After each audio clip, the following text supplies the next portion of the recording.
Despite the serious charge, a judge let him out on house arrest. He's been free as his case has dragged on for 4 years now, and neighbors had no idea who they were living next to. Until he asked some creepy questions about their children. News 13's Alex Tomlin is live in the Newsplex. Chris Garcia seems to have flown under the radar for a long time now, but after we heard the new allegations against him, we started asking questions. Tonight, he's back behind bars. And had absolutely no clue. I mean, we've got children under the age of 10. I feel that they've been put in direct danger. These parents didn't want to be identified. They only recently found out that their neighbor, Chris Garcia, is facing child rape charges. I can't believe he's out on the street. He shouldn't be out on the street. Police say Garcia admitted to raping a young girl he was babysitting in 2008 in this park near Louisiana and I-40. But his trial is still pending.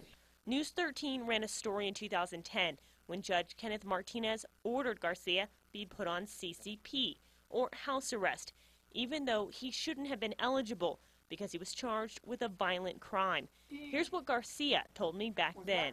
If I was not supposed to be out, the judge wouldn't have actually even allowed it. Since he hasn't been convicted, he didn't have to register as a sex offender, which means neighbors had no idea about him. They might as well have put our children in his yard. These parents were outraged that this case hasn't been resolved and that no one had to tell them about the pending charges against Garcia. He asked me where my daughter slept, and I thought that was creepy at the time. That's scary. That's scary when somebody's asking where your child sleeps. The fact that he's on an ankle bracelet has nothing to do with it. He could drag a child inside of his house and nobody would even know. Prosecutor Jacob Payne took over the case earlier this year.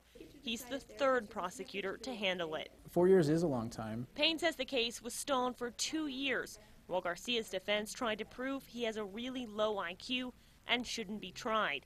They even argued Garcia shouldn't have to wear an ankle monitor. The judge said no and ruled Garcia is competent to stand trial. That's finally set for August. And we'll do everything within our power to, get the case moving and make sure that justice is done one way or the other. State Representative Mo Maestas says this case should have been a priority. So in your opinion, do you think this should have taken 4 years? No criminal matter should take 4 years, even a homicide. Maestas also says neighbors should have been alerted. I would have hoped that this would have been done under this particular circumstance. He says legislators will look at requiring officials to notify neighbors if someone charged with a violent crime is let out on house arrest. Late this afternoon, Chris Garcia was thrown back in jail.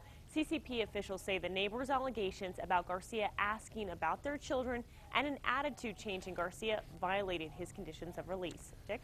Right, Alex. Now, Alex did contact Judge Martinez's office for comment. He would not comment, but because of our story, he has called an emergency hearing to review Chris Garcia's house arrest. It is set for first thing tomorrow morning. We will be there.